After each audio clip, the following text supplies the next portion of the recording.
Hi friends, ಇವತ್ತು ಹೊಳೆಹೊನ್ನೂರಿಗೆ ಹೋಗ್ಬೇಕಿತ್ತು ಕೆಲಸಕ್ಕೆ. ಬೆಳಗ್ಗೆನೆ ಎದ್ದು ಎಲ್ಲ ಐಟಮ್ ಎಲ್ಲ ಲೋಡ್ ಮಾಡ್ಕೊಂಡ್ವಿ. ಗಾಡಿ ತಗೊಂಡು ಸೀದಾ ಹೊಳೆಹೊನ್ನೂರಿಗೆ ಹೊರಟ್ವಿ. ಹೋಗ್ತಾ ದಾರಿ ಒಂದು ಸ್ಟಾಪ್ ಕೊಟ್ವಿ. ಯಾಕೆ ಅಂತ ಕೇಳ್ಬೇಡ್ರಿ, ನಮ್ಮ ಹುಡುಗ ನಮ್ಮ ಅಣ್ಣಗ್ ಬೇರೆ ಯಾಮರ್ಸಿದಾನೆ ಇಲ್ಲೇ ಕೆಲಸ ತೋಟದಲ್ಲಿ ಅಂತ. ಅವ್ನು ನೋಡಿದ್ರೆ ಗೇಟೇ ತೆಗಿಯಕ್ ಹೋಗಿದ್ದ.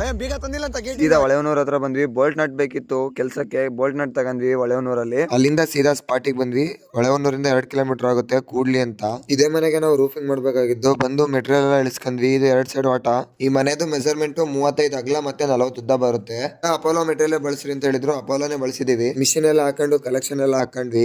ಸೆಂಟ್ರ್ ಬೆಂಕಿಗೆ 4 ಪೈಪ್ ಹಾಕ್ರಿ ಅಂತ ಹೇಳಿದ್ರು. 4 ಪೈಪ್ ಹಾಕಿದ್ವಿ. ಸೆಂಟ್ರ್ ಬೆಂಕಿ ಏನೋ ರೆಡಿ ಮಾಡ್ಕೊಂಡ್ವಿ. ಒಳ್ಳೆ ಬಿಸಿಲು ಹೊಡಿತಾ ಇತ್ತು. ಹಂಗೆ ನೀರ್ ಕುಡಿದು ಮತ್ತೆ ಕೆಲಸ ಸ್ಟಾರ್ಟ್ ಮಾಡಿದ್ವಿ. ನಾವು ನೋಡಿದ್ರೆ ಕೆಲಸ ಮಾಡಕ್ ಹೋಗಿದ್ವಿ. ಜನ ನೋಡಿದ್ರೆ ನಮ್ಮನ್ನ ಆರ್ಕೆಸ್ಟ್ರಾ ನೋಡೋ ತರ ನೋಡ್ತಾ ಇದ್ದಾರೆ. ಹಂಗೂ ಬೆಂಕಿ ಎಲ್ಲ ರೆಡಿ ಮಾಡ್ಕೊಂಡು ಎಂಡೆ ಎಲ್ಲ ಕೊಟ್ವಿ. ಬೆಂಕಿ ಹೈಟ್ ಮಾಡಿ ಅಂತ ಹೇಳಿದ್ರು. ವಾಟ ಆಗಲ್ಲ ಅಂತ ಒಂದ್ ಸೈಡ್ 12 ಟೀರ್ ಹಾಕಿದೀವಿ.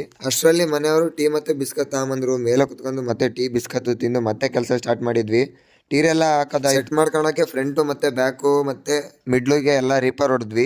ಅಷ್ಟರಲ್ಲಿ ಮಧ್ಯಾಹ್ನ ಆಯ್ತು. ಊಟಕ್ಕೆ ಅಂತ ಹೊರಟ್ವಿ ಹೋಟ್ಲಿಗೆ. ಒಳ್ಳೆ ಊಟ ಮಾಡ್ಕೊಂಡ್ಬಂದು ಮತ್ತೆ ಕೆಲಸ ಸ್ಟಾರ್ಟ್ ಮಾಡಿದ್ವಿ. ರೀಪರ್ ಹೊಡೆಯಕ್ ಸ್ಟಾರ್ಟ್ ಮಾಡ್ಕೊಂಡ್ವಿ. ರೀಪರ್ಗೆ ನಾವು ಒಂದು ಪೈಪ್ ಬಳಸ್ತೀವಿ. ಯಾರಾದ್ರೂ ವೆಲ್ಡರ್ ಈ ವಿಡಿಯೋ ನೋಡ್ತಾ ಇದ್ರೆ ನೀವು ಯಾವ ಪೈಪ್ ನ ಬಳಸ್ತೀರಾ ರೀಪರ್ಗೆ ಅಂತ ಕಮೆಂಟ್ ಮಾಡಿ. ಸಂಜೆನಷ್ಟರಲ್ಲಿ ಎಲ್ಲಾ ಪೈಪ್ ನ ಹೊಡೆದ್ ಮುಗಿಸಿದ್ವಿ. ರೂಫಿಂಗ್ ಮುಗಿಸಿದ್ವಿ. ಫೈನಲಿ ರೂಫಿಂಗ್ ಈ ತರ ಆಗಿದೆ ನೋಡ್ರಿ ಫ್ರೆಂಡ್ಸ್. ಕೆಲಸ ಇಷ್ಟ ಆಗಿದ್ರೆ ಲೈಕ್ ಮಾಡಿ, ಶೇರ್ ಮಾಡಿ, ಫಾಲೋ ಮಾಡಿ. ಸಿಗೋಣ ಮುಂದಿನ ವಿಡಿಯೋದಲ್ಲಿ. ಬಾಯ್.